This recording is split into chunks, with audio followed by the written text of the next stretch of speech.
जय हिंद साथियों, स्वागत है आप सभी का हमारे यूट्यूब चैनल अवतार स्टडी में। मैं आशुतोष आज आपको पढ़ाऊंगा ट्रेन चैप्टर का बहुत ही इम्पॉर्टेंट टॉपिक। आज का टॉपिक, जब रेलगाड़ी किसी प्लेटफॉर्म को पार करे तब रेलगाड़ी की लंबाई या प्लेटफॉर्म की लंबाई कैसे ज्ञात करते हैं वो हम आपको बताएंगे। तो चलिए सीखते हैं आज का टॉपिक। वीडियो को पूरा देखिए ताकि आपका कोई चीज़ स्किप ना हो, और अगर आप पूरा देखते हैं तो आज का टॉपिक कंप्लीट समझ में आ जाएगा। तो चलिए बिना देरी करते हुए सीखते हैं सवाल को। तो पहला प्रश्न है, एक 130 मीटर लंबी रेलगाड़ी एक पुल को 90 किलोमीटर प्रति घंटा की गति से चलते हुए 21 सेकंड में पार करती है, तो पुल की लंबाई होगी। जी हाँ, पुल की लंबाई ज्ञात करना है। तो पुल की लंबाई सर अगर आपको ज्ञात करना हो तो क्या होता है, अगर हम बेसिक फार्मूला अगर आप बताएं तो दूरी बराबर होता है चाल गुणे समय। ध्यान दीजिएगा सर, चाल गुणे समय। अब दूरी की जगह हम यहाँ पर हमें दिया है लंबाई रेलगाड़ी की, तो इसलिए लंबाई बराबर चाल गुणे समय। कैसे फार्मूले में थोड़ा सा बदलाव होता है वही समझना है। अब देखिए रेलगाड़ी जो है प्लेटफॉर्म को पार कर रही, मान लेते हैं ये प्लेटफॉर्म है, इसको पार करना है तो इसकी रेलगाड़ी की लंबाई और प्लेटफॉर्म की लंबाई दोनों आपस में जुड़ जाती हैं। तो इसलिए लंबाई की जगह हम क्या रखेंगे कि ट्रेन की लंबाई प्लस प्लेटफॉर्म की लंबाई बराबर चाल गुणे समय। पहली सवाल है, बिना कोई जल्दबाजी के हम समझते हैं। हमें करना है दूरी की जगह अब ट्रेन प्लस प्लेटफॉर्म की दोनों की लंबाई बराबर चाल गुणे समय। हमारा इस तरह का फार्मूला बन जाता है। अब यहाँ पर सर दिया क्या है, किसकी लंबाई, 130 मीटर लंबी रेलगाड़ी यानी कि ट्रेन की लंबाई दिया है 130, प्लस निकालना क्या है तो पुल की लंबाई। जी हाँ, अब यहाँ पे देखिए, ये ध्यान दीजिए, चाहे पुल हो और चाहे प्लेटफॉर्म हो बात एक ही है। जी हाँ, दोनों तरह चाहे प्लेटफॉर्म हो चाहे पुल हो, दोनों शब्द में कोई अंतर नहीं है। बस आपको प्लेटफॉर्म है तो प्लेटफॉर्म लिखना है, पुल है तो पुल लिखना है। तो यहाँ पर पुल निकालना है तो पुल की लंबाई, यहाँ पर पुल की लंबाई रख लेते हैं। जी हाँ, यहाँ तक आपको समझ में आ गया है? जी हाँ सर, समझ में आ गया। तो चलिए बढ़ते हैं आगे। चाल देखिए कितना दिया है, 90 किलोमीटर। रेलगाड़ी की चाल कितनी, 90 किलोमीटर प्रति घंटा। उत्तर हमारा मीटर पर सेकंड में, यानी कि मीटर पर सेकंड में बनाना पड़ेगा।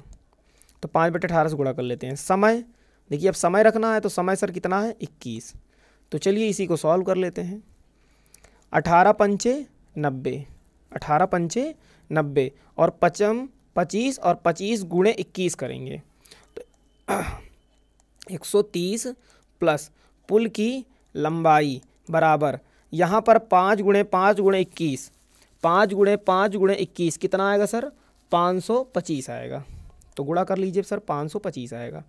पुल की लंबाई आपको निकालना है तो पुल की लंबाई बराबर 525 माइनस 130 कितना आएगा, 5 में से 0 गए 5 और 2 में से 3 नहीं घटेगा, एक उधार लेंगे, 12, 12 में से 3 गए 9, यहाँ बचेगा 4, 4 में से 1 गए 3, यानी कि 395 मीटर। अब देखिए विकल्प हमारा कौन सा सही है, विकल्प हमारा बी नंबर सही है।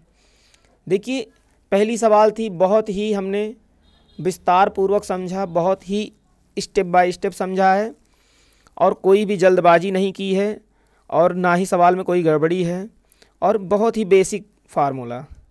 ट्रेन की लंबाई या प्लेटफॉर्म या हो पुल हो की लंबाई दोनों का योग बराबर चाल गुणे समय। इस पर हम रखेंगे, तुरंत फटाक से हम पुल की लंबाई निकाल लेते हैं। तो चलिए, जिन परीक्षार्थियों को कम समझ में आए दूसरे प्रश्न में सीख लेते हैं। प्रश्न दूसरा है, एक रेलगाड़ी 60 किलोमीटर प्रति घंटा की गति से चल रही है। यदि उस रेलगाड़ी की लंबाई 73 मीटर है तो 87 मीटर लंबे एक पुल को पार करने में उसे कितना समय लगेगा। जी हाँ, अगर इस तरह का सवाल हो तो फिर से वही चीज़ आपको निकालना है, रेलगाड़ी की लंबाई प्लस पुल की लंबाई बराबर, तो लंबाई बराबर क्या होता है, चाल गुणे समय। जी हाँ, बिल्कुल इसी पे रख देना है फार्मूले पे। तो यहाँ पर देखिए रेलगाड़ी की लंबाई और पुल की लंबाई दोनों दिया है, तो दोनों लिख लेते हैं। चाल कितना है 60 किलोमीटर प्रति घंटा, मीटर पर सेकंड, क्योंकि यहाँ आंसर सेकंड में आ रहा है तो इसको भी सेकंड में बना लीजिए 5/18 से गुणा करके। और समय ही निकालना है आपको, जी हाँ समय आपको ज्ञात करना है, कर लीजिए। तो चलिए सॉल्व कर लेते हैं। आप 6 से काटेंगे, 6 त्रिक 18 और 6 धामा 60, और इसको भी जोड़ लेते हैं। 7 3 10 के 0 हासिल लाइन 1 और 8 7 15 1 16। अब बराबर के इस तरफ आएगा तो 3 का गुणा अंश में होगा और ये 10 50 50 नीचे आ जाएगा। तो चलिए इसे भी कर लेते हैं। अब सही है, जी हाँ 0 से 0 कट गया, 16 3 48। 48 में आप 5 से भाग देंगे, 48 में अगर आप 5 से भाग देंगे तो 9 सही 3/5 आएगा। कितना आएगा 5 9 45 और आपका आएगा 3/5। और 3/5 का मतलब क्या होता है? अब देखिए यहाँ पे सेकंड दशमलव में दिया है, सही बटे में नहीं दिया है, तो आपको क्या करना है 9 दशमलव, अगर आप दशमलव आगे 0 बढ़ाएंगे 5 छंग 30 यानी 9.6। देखिए विकल्प अब मिला, जी हाँ विकल्प मिल गया। ये देखिए विकल्प आपका ए नंबर सही है। तो चलिए इसी क्रम में बढ़ते हैं अगले प्रश्न की ओर। अब आपके सामने स्क्रीन पर है तीसरा प्रश्न। आज का टॉपिक बहुत ही इम्पॉर्टेंट है। कभी जब एग्ज़ाम में इस तरह के प्रश्न आते हैं तो आपका छूट जाता है या गलती हो जाती है या नहीं आता है, तो बहुत ही बेसिक तरीके से हम आपको समझा रहे हैं। ऐसे ही समझाते रहेंगे, अलग अलग टॉपिक लेकर आएंगे आपके लिए। तो ऐसे ही हमारे साथ आप जुड़े रहेंगे तो आप अर्थमेटिक के सारे सवाल बहुत ही बेहतरीन तरीके से सीख जाएंगे और उसके बाद भी एडवांस भी पढ़ाई जाएगी आपको। तो चलिए प्रश्न देखते हैं। उस पुल की लंबाई ज्ञात कीजिए जिसे 130 मीटर लंबी एक ट्रेन 45 किलोमीटर प्रति घंटा की गति से 30 सेकंड में पार कर सकती है। अब देखिए लंबाई बराबर क्या होता है, वही फिर चाल गुणे समय, चाल गुणे समय। तो लंबाई किसकी निकालनी है? पुल की लंबाई, और ट्रेन की लंबाई कितना दिया 130, तो यानी कि ट्रेन की लंबाई तो दे दिया है लेकिन पुल की लंबाई ज्ञात करना, क्योंकि लंबाई में आप जान चुके हैं कि दो चीज़ों की लंबाई जुड़ी होती है, एक तो ट्रेन की या तो एक पुल की। और पुल हो या प्लेटफॉर्म, दोनों की जगह हम पुल या प्लेटफॉर्म कुछ भी, अब प्रश्न में पुल है तो पुल रखेंगे, प्लेटफॉर्म है तो प्लेटफॉर्म रखेंगे। चाल कितना सर दिया है 45।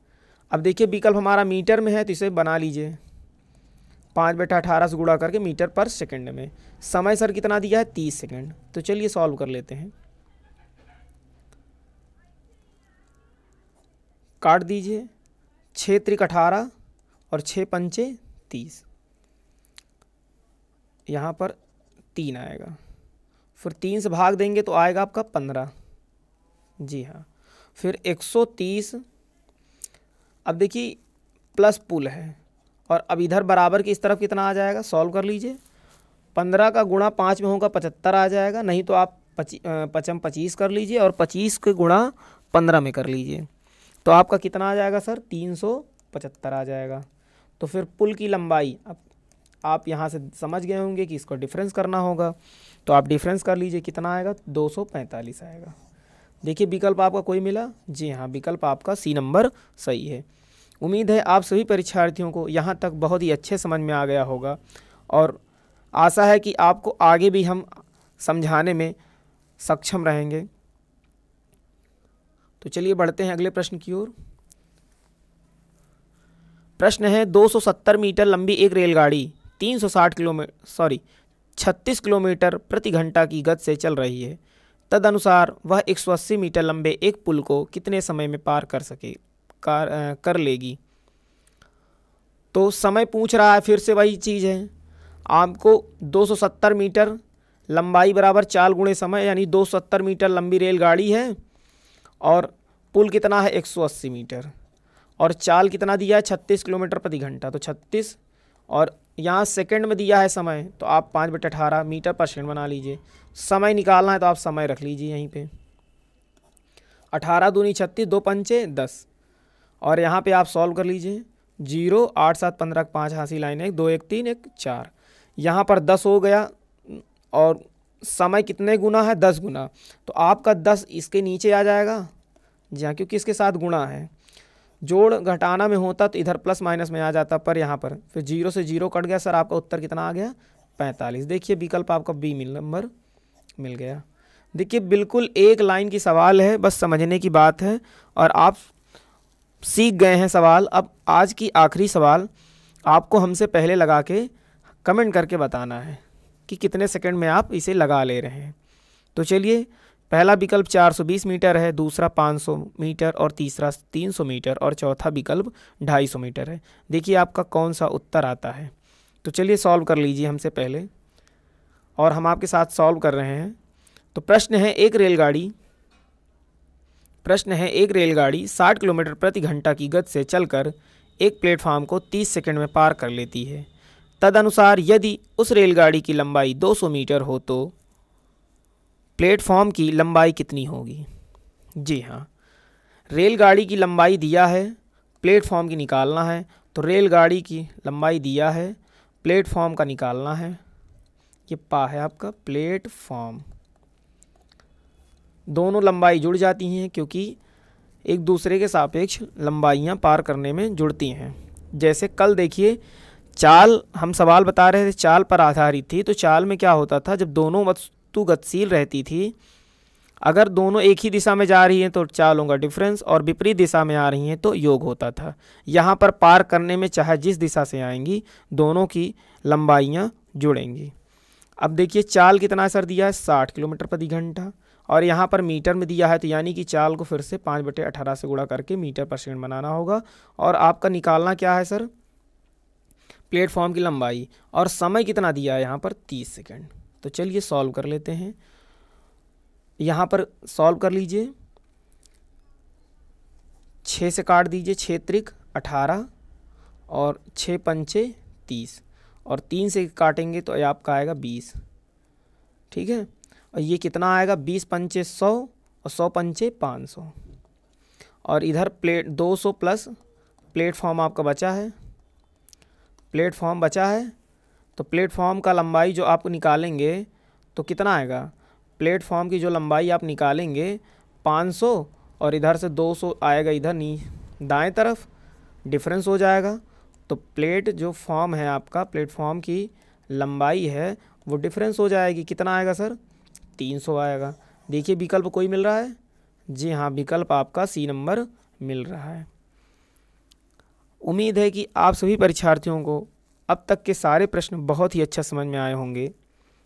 और जो परीक्षार्थी हमारे चैनल पे आज नए हैं वो चैनल को सब्सक्राइब कर लें, और इसके पहले हमने बहुत सारे वीडियो अपलोड किए हैं आपके चैनल पर। आप वहां से जाके सारे टॉपिकों को अच्छे से देख लें, और क्रमबद्ध तरीके से देखेंगे तो जब आप चाल समय देखेंगे उसके बाद रेलगाड़ी, तो बहुत ही अच्छे समझ में आएगा आपको। तो चलिए वीडियो को यहीं ओवर किया जाता है। बहुत बहुत धन्यवाद आप सभी का। जय हिंद।